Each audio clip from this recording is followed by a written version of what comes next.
Welcome to my ஜெர்ஹாஸ் kitchen. இன்னைக்கு நம்ம பார்க்க போறது கருணைக்கிழங்கு காரக்குழம்பு. வாங்க எப்படி செய்யலாம்.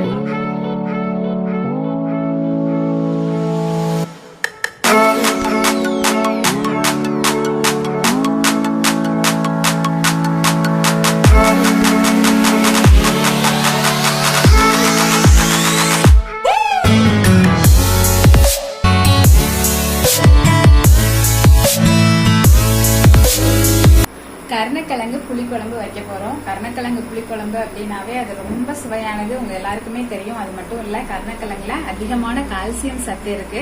அதனால அடிக்கடி நம்ம கண்டிப்பா வாரத்துல ஒரு நாளாவது அதை வச்சு சாப்பிடணும். இப்போ ஒரு பாத்திரத்தை வச்சு அதை வந்து நல்ல ஒரு குழிக்கரண்டி அளவுக்கு நல்லெண்ணெய், இது நல்லெண்ணெயில செஞ்சாதான் ரொம்பவே நல்லா இருக்கும். நல்லெண்ணெய் ஊத்திருக்கேன், ஹீட் ஆயிடுச்சு. இப்ப ஒரு ஸ்பூன் சீரகம், ஒரு ஸ்பூன் கடுகு, ஒரு ஸ்பூன் வெந்தயம், கொஞ்சம் கருவேப்பிலை, இதெல்லாம் ஒன்னா போட்டு பொரியட்டும். எல்லாம் பொரிஞ்சிருச்சு. இப்ப நம்ம 4 வத்தல் போட்டுக்கலாம்.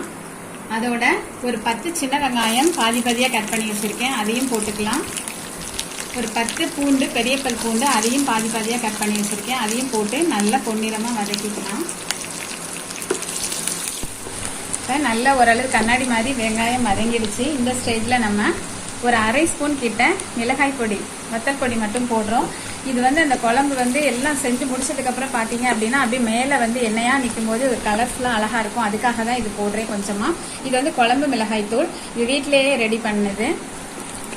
இதெல்லாம் போட்டு மசால் வாடையெல்லாம் போனதுக்கு அப்புறம் மற்ற இன்கிரீடியன்ஸ்லாம் நம்ம சேர்த்தோம் அப்படின்னா ஒரு நல்ல ஒரு ஃபிளேவர் கிடைக்கும். ஓரளவு ஒரு 2 வதக்குன உடனே ஒரு பெரிய தக்காளி, 2 தக்காளியை இந்த மாதிரி நான் மிக்சியில அரைச்சி வச்சிருக்கேன், அதையும் அதோட சேர்த்துக்கலாம். ரொம்ப கலர் சேஞ்ச் ஆக முன்னாடியே நம்ம போட்டுறணும், அப்பதான் கலர்ஃபுல்லா பார்க்க நல்லா இருக்கும். தண்ணியெல்லாம் நல்லா சுருண்டு எண்ணெய் பிரிஞ்சு வர அளவுக்கு நம்ம வதக்கிட்டோம் பாருங்க. இந்த ஸ்டேஜ்ல நம்ம புளி, ஒரு எலுமிச்சம்பழம் அளவுக்கு புளி கரைச்சி வச்சிருக்கேன், அதை விட்டுக்கலாம். புளி நல்லா ஒரு எலுமிச்சம்பழம் அளவுக்கு ஊற வச்சு கரைச்சி வச்சுட்டோம். இப்ப ஒரே ஒரு சில்லு தேங்காய், இப்ப ஒரே ஒரு சில் தேங்காய் மட்டும் நல்லா பேஸ்ட் ஆக்கி வச்சிருக்கோம். ரொம்ப தேங்காய் போட வேணாம் இந்த குழம்புக்கு. அதையும் நம்ம போட்டு நல்லா கலந்துட்டு தேவையான அளவுக்கு உப்பு போட்டுக்கலாம். இப்ப நம்ம கருணைக்கிழங்க ஒரு 1/2 கிலோ அளவுக்கு கருணைக்கிழங்க நல்லா ஒரு 3 விசில் வச்சு குக்கர்ல வேக வச்சு இந்த மாதிரி கட் பண்ணி வச்சிருக்கேன், அதையும் நம்ம அதோட சேர்த்துக்கலாம்.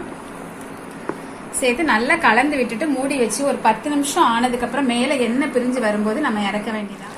ஒரு 10 நிமிஷம் நல்லா கொதிச்சு பாருங்க, எண்ணெய் எல்லாம் மேல பிரிஞ்சு வந்து எவ்வளவு அழகா இருக்கு பாருங்க, கலர்ஃபுல்லா இருக்குது. இப்ப இப்படியே நம்ம ஆஃப் பண்ணிக்கலாம்.